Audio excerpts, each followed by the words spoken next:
And then there were four. The final four matchups are set. It will be number 8, Duane versus number 4, Omar, and number 2, James versus number 6, Mike.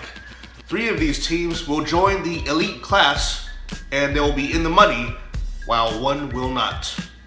I will preview both of these matchups in this video coming up, but first, let's recap what happened last week in the Excellent 8 round. First, number 8, Duane had an upset win over number 1, Chuck, 121-103. Prior to Sunday's 1 o'clock games, Duane acquired Patriots wide receiver Chris Hogan, who is playing on Monday Night Football, needing 11 fantasy points for the win. Hogan provided Uncle Duane with 28 fantasy points, including a 79-yard touchdown, putting Duane over the top and advancing him to the Final Four. Though Chuck beat 11 other teams in the regular season, he lost to both James and Duane. In fact, Chuck's loss puts him 0-2 to Duane in the season. Chuck had this to say: "I couldn't beat Duane this season, just like the Raiders couldn't beat the Chiefs this year."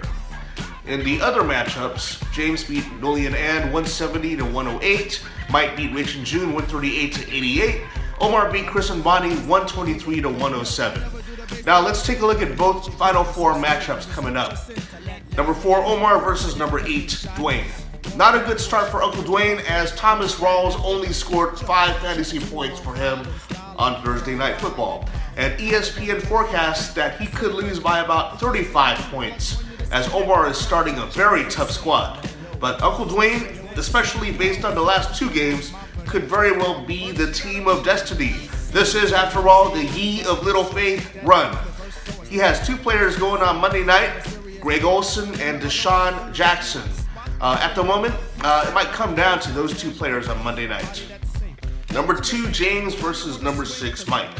James is on an 8-game winning streak, though it started off roughly on Thursday night, with Jimmy Graham only scoring 4 fantasy points for him.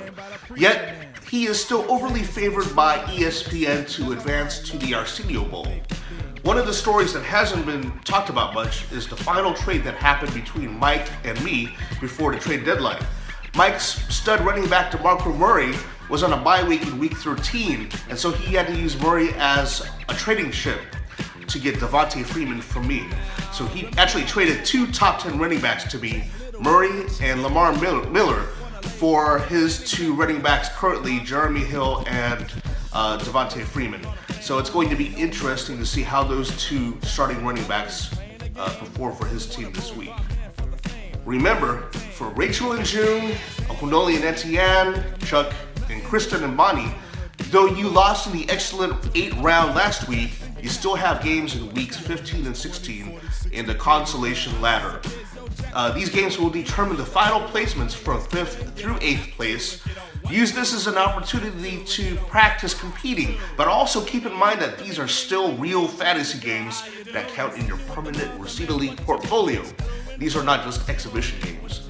And as for the non-playoff teams who are all playing in the loser ladder, Casey, Tanny, Felix, and John are all in danger of playing in the 2016 Banio Bowl. Banio is short for, actually Banio means toilet in Ilocano.